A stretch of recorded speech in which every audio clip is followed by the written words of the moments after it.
So it's page 10, English version. The psychological intervention, and we talk of psychotherapeutic treatments that serve to assimilate or digest, it's the same thing, a psychotrauma, or to reduce a post-traumatic stress disorder, include the following processes. So I developed 10 uh, I would say it's not factors, but it's tools. I would say tools. You know, with Julia, we were talking of instruments. I would say that we have here 10 instruments. The first one, and for me, the most important one, is always the language, talking, the process of putting words on emotions in order to better master and canalize them. We cannot do that without expressing ourselves in words. So the function of language for me is the most important thing that is used in therapeutic settings. I was saying to our webinar, ask the people to tell the story and ask that person to tell again that story. Each time we help somebody to repeat the story, we help that person to master the emotions. You know, when we lose somebody, when some of our relatives die, what do? We meet together, and the closest person to this person who died often do the same thing. She or he repeats the circumstances in which the death happened, and this person repeats and repeats. And I saw that, you know, at my age, I went to many meetings for many people who died around me. So I saw that so many times, so many times. And some people, they want to say to that person, you said that 3 times, it's not necessary to repeat yourself. And then I intervene each time and I say, let that person repeat it again and again and again and again.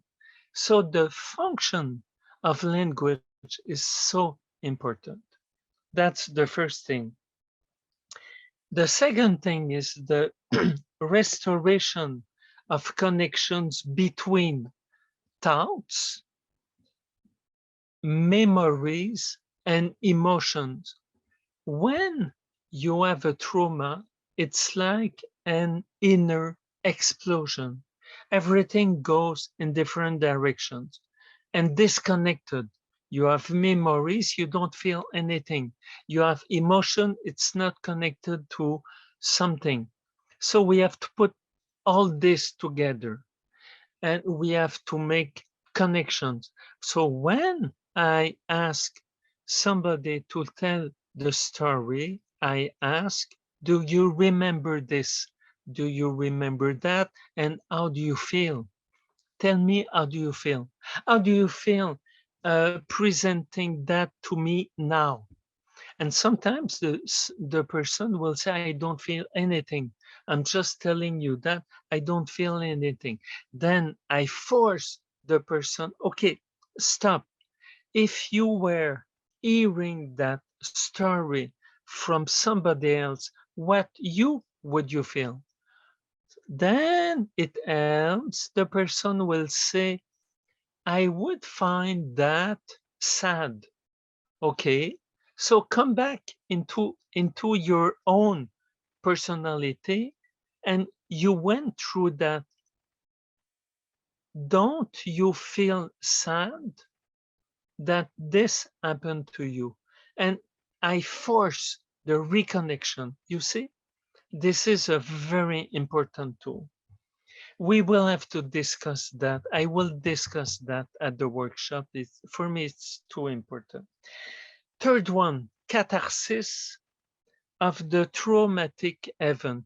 This word, catharsis, means the revival and expression of the emotions related to the event, but in a secure frame. Sometimes you will have a huge emotional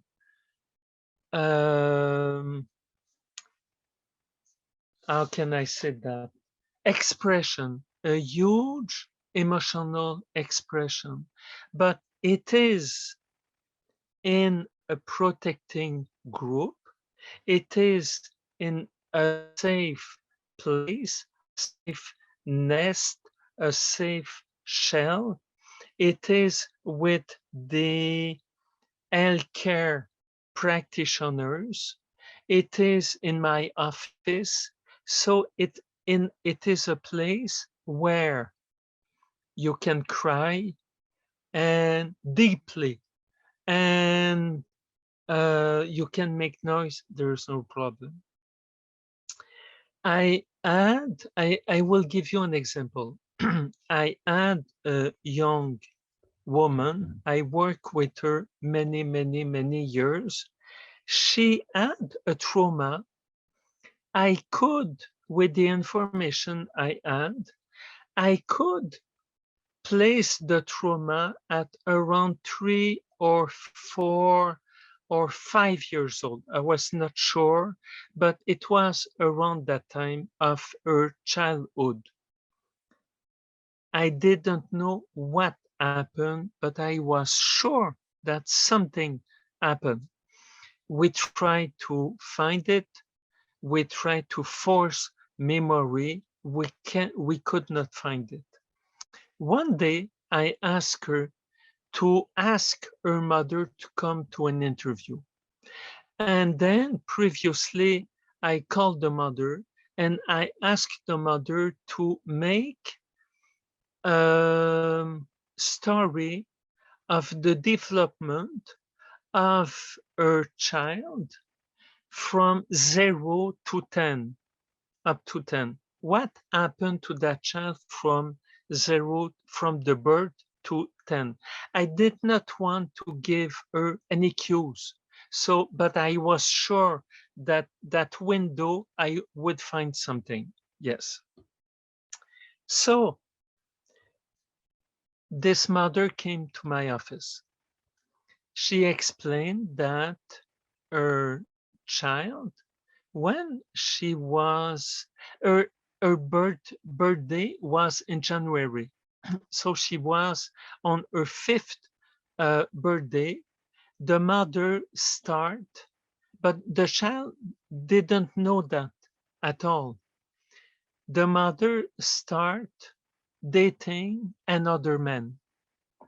She kept in the family, she kept the relationship with the father, but she she developed an affair with another man. That was between January and June. And before that, she was a good, nurturing, and protecting mother. She was perfect. I would say she was too perfect, but she was really a good mother. But then being in love suddenly with another man, this is something that happened in life. You You can't prevent that. This is something which happened. You can answer yes or no. You have the freedom to answer, but she answered yes. So they developed that, and then start. She was like giving less and less attention to her child because she was involved in something else. Then the summer arrived. In May, she decided with the father that they will divorce, that they will split. She explained that to her child, who was in shock. That was in May, June. And then the mother said to the father, I would like to be this summer, not with you, but with my new lover. And would you accept to take our child to the countryside? He said yes. The child had a good relationship with both of them. They were both of them good parents. But the father was more anxious as a personality than the mother. The mother was calm, nurturing, protecting figure. But for the father, it was a shock too. It was a trauma too to have this new information. So what happened is that from one day to the other, this little child of 5 years old and a half, who was used to be protected by the mother, she lost the mother and she found her alone with the father. And then something get worse. The father, being traumatized, developed an affair with another woman, and all the summer they took cocaine together. So the father was unavailable to her child. So the child suddenly lost the mother and the father. In the countryside, she developed a friendship with a little girl of the same age. She was 6. My patient was 5. The little girl was 6. One night, my patient heard sirens and sirens and sirens. The next day, she learned that all the family perished in a fire. So his little friend died in that fire.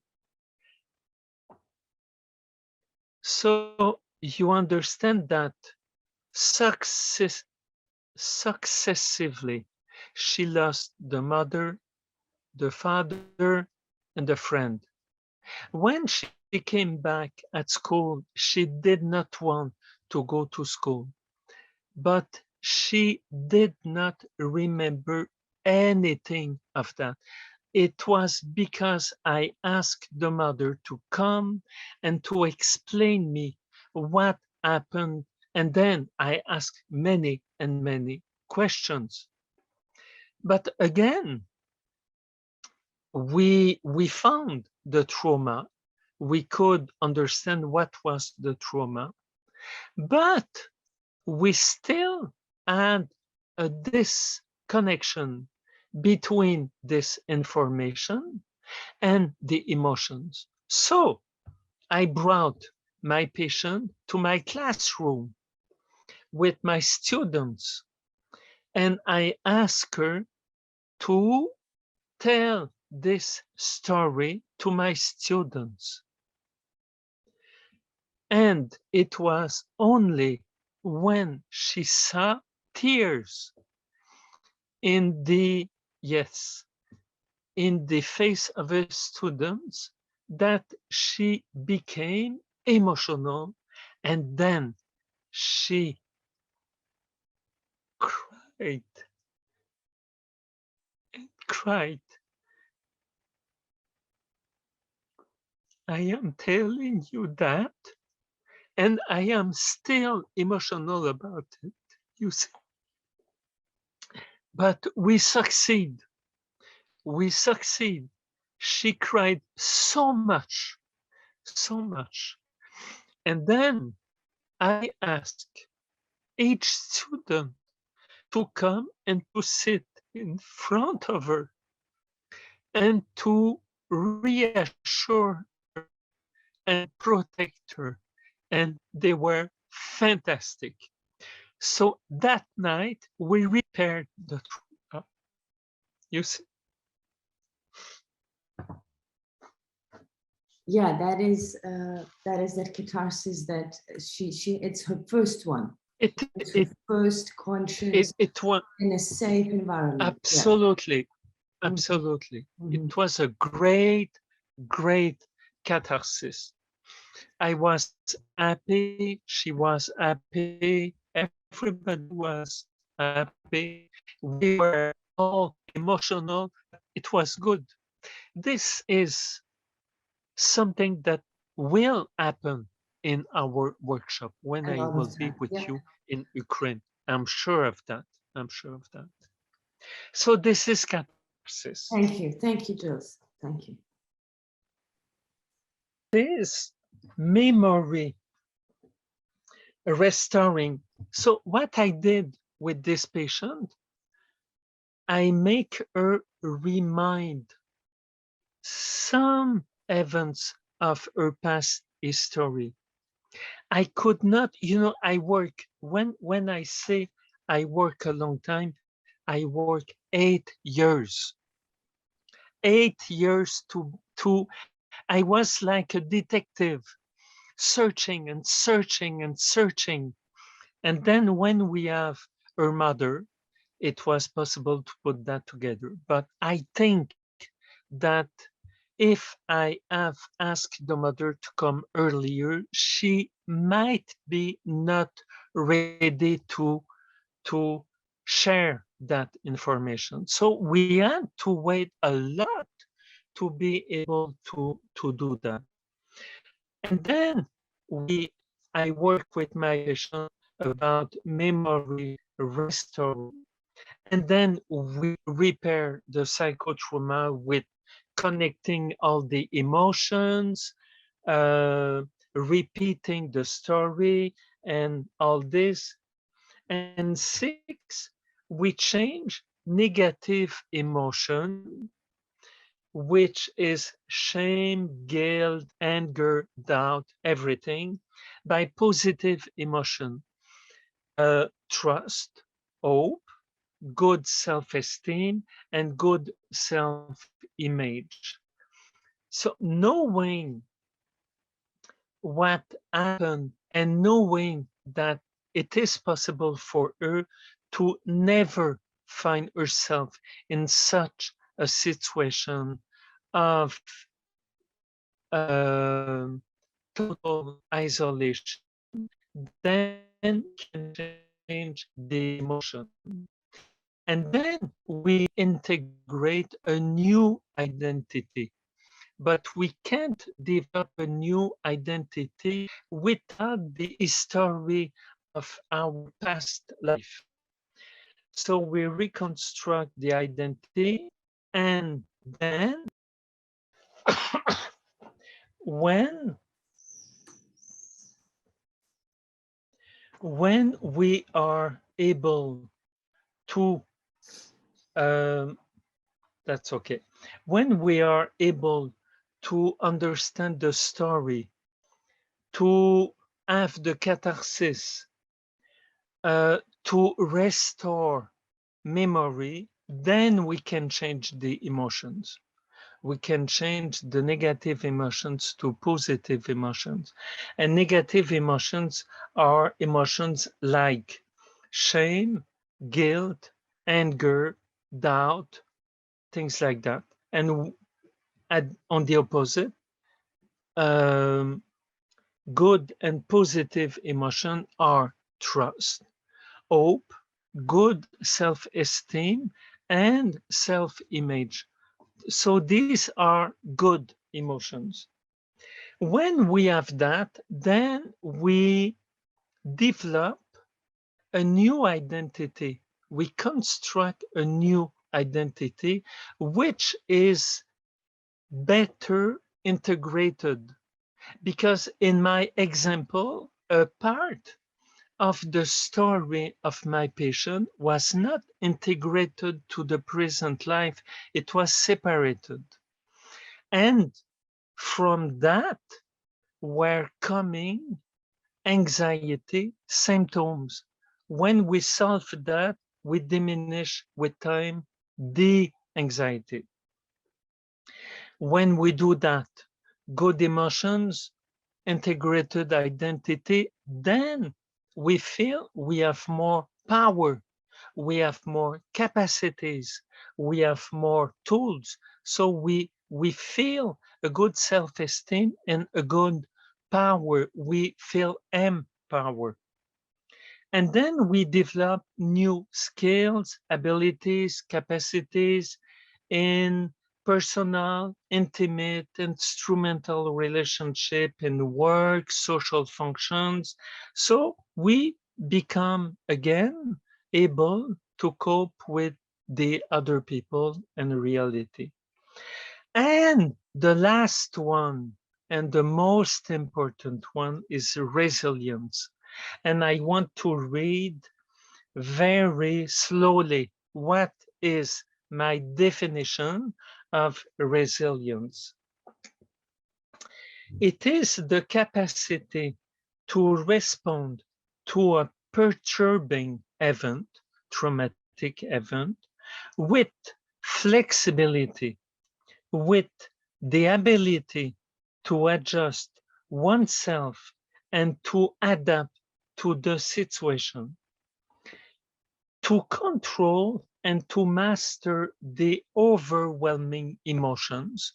So I can have, I was emotional a few minutes ago. It's finished. It's just a cloud. It's normal in life. We can't uh, we can tell a story like that without any emotions. This is life. So to control the emotions, to reorganize one's thinking, emotions, and actions in order to better react to the perturbing events, to adversities, to stress, to circumstances that are not favorable. This is the capacity of resilience. The meaning of resilience includes the capacity to take a setback and to jump forward. So we retract and we jump. In the future, to better apprehend the coming difficulties. So, and troubles and problems. So the meaning of resilience is always that we stop, we think, we go back, and then we jump. You see, this is very, very important. So would you have any comment or question on that section before we go to the next and yes, next section? No, just crystal clear. Thank you so much. Okay, perfect. Okay, now prevention. Now